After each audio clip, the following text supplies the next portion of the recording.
Hi friends, இன்றைக்கி நாம் பார்க்கக்கூடிய பொருள் பார்த்திங்கன்னா அகரோட மினி எலக்ட்ரிக் சாப்பர் பார்க்க போகிறோம். இது ஒரு மோட்டார், அப்புறம் வெஜிடபிள் கட்டர் பாக்ஸ்,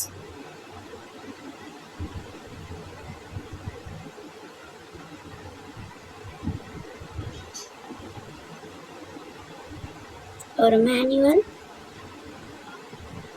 அப்புறம் ஒரு கேபிள் கொடுத்துருக்காங்க.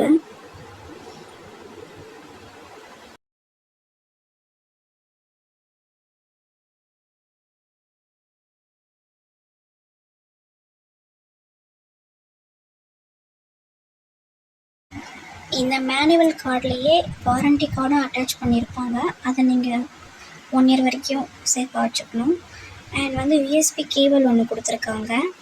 அதை சார்ஜ் பண்ணுறதுக்காக யூஸ் பண்ணிக்கணும். யூஎஸ்பி சார்ஜரில் இந்த ப்ளக் பண்ணுற பாயிண்டில் அட்டாச் பண்ணிவிட்டு இதுக்கு ஒரு கனெக்டர் தேவைப்படும். நம்ம மொபைல் பழைய சார்ஜரோட கனெக்டர் ஏதாவது எடுத்து நம்ம யூஸ் பண்ணிக்கலாம்.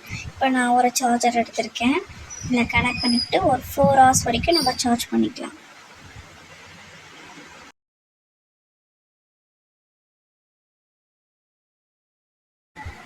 நான் இதில் பார்த்தீங்கன்னாக்கா பாதாம் ஊற வைக்காமல் எடுத்திருக்கேன், தக்காளி எடுத்திருக்கேன், வெங்காயம் எடுத்திருக்கேன், அண்ட் கார்லிக் எடுத்திருக்கேன். இது எல்லாமே இதில் எப்படி ஒர்க் ஆகுதுன்னு பார்க்கலாம். இப்போது வெஜிடபிள் சாப் பண்ணுற பாக்ஸ் எடுத்துக்கோங்க. இந்த பிளேடு ரொம்ப ஷார்ப்பாக இருக்கும், கேர்ஃபுல்லாக ஹேண்டில் பண்ணிக்கோங்க. இதோட மேல் மூடியை இப்படி தான் மூடணும். மேலே இந்த மெஷினை வச்சு அட்டாச் பண்ணிட்டோம்னாக்கா ஃபிக்ஸ் பண்ணுறது இப்படி தான்.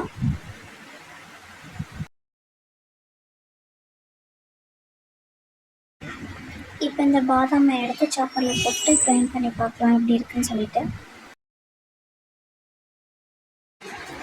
இந்த மிஷினை ஆப்ரேட் பண்ணும்போது கண்டினியூவாக ஆப்ரேட் பண்ணக்கூடாது. விட்டு விட்டு மெதுவாக ஸ்லோவாக ப்ரெஸ் பண்ணி 30 seconds ஒன்ஸ் ப்ரெஸ் பண்ணணும்.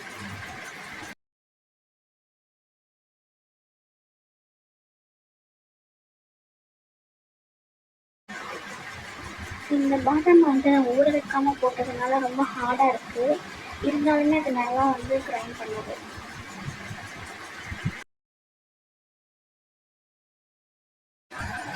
எனக்கு இந்த ஸ்டேஜில் நட்ஸ் தான் எனக்கு போதும், அதனால எனக்கு ஸ்டாப் பண்ணிட்டேன்.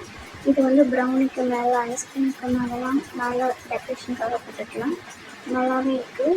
இவ்வளோ மெலிசாவும் கட் பண்ணி இதுக்கு மேலே கூட நம்ம கட் பண்ணிக்கலாம், எவ்வளோ மெலிசா வேணால். ஸோ இந்த ஸ்டேஜுக்கு பார்த்தீங்கன்னா அதை எடுத்துட்டேன் நான்.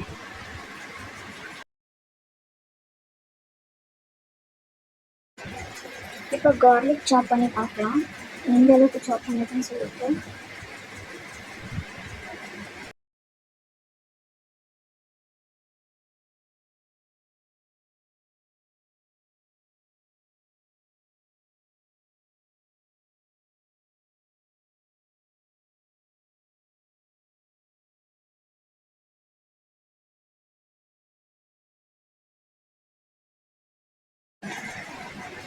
நல்லா மெலிசாவே சாப் ஆகிருக்கு கார்லிக்கு. இதில் இன்னொரு ட்ராபேக் பார்த்தீங்கன்னாக்கா ஆனியனை கொஞ்சம் பெருசாக போட்டால் இடம் பட்டாது. ரொம்ப சின்ன சாப்பர் தான் இது. ஸோ கொஞ்சம் சின்ன சின்னதாக கட் பண்ணி போட்டுட்டோம்னா கொஞ்சம் ஈஸியாக இருக்கும்.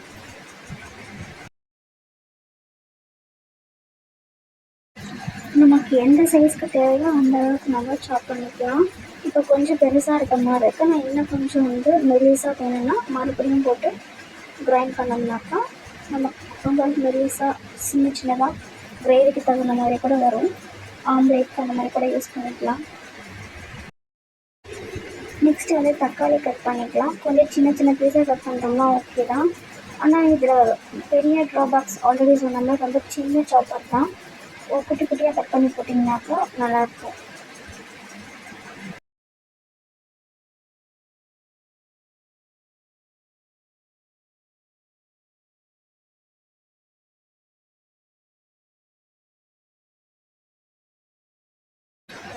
தக்காளியோட சாறு எதுவுமே வெளியே வராமல் பெட்டராக கட் பண்ணியிருக்குது.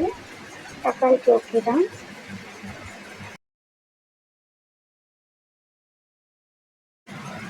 இந்த அளவுக்கு மெலிசாக இருந்ததுன்னா நம்ம வாக்கும்போது சீக்கிரம் வதங்கிடும். ப்ளஸ் வந்துட்டு இந்த அளவுக்கு மெலிசாக நம்மளால் கையில் கட் பண்ண முடியாது. ஸோ ஓவரால் இது ஓகேன ப்ராடக்ட் தான்.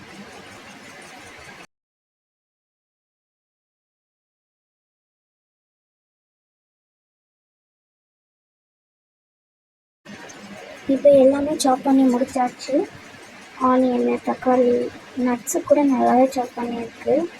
ஸோ அதனால் ஓவரால் நல்ல ப்ராடக்டாக தான் இருக்குது. உங்களுக்கு இப்போ இந்த ப்ராடக்ட் வேணும்னா பயோவில் லிங்க் கொடுக்குறேன், நீங்கள் வாங்கிக்கோங்க. யூஸ்ஃபுல்லாக தான் இருக்குது, பெட்டராக இருக்குது.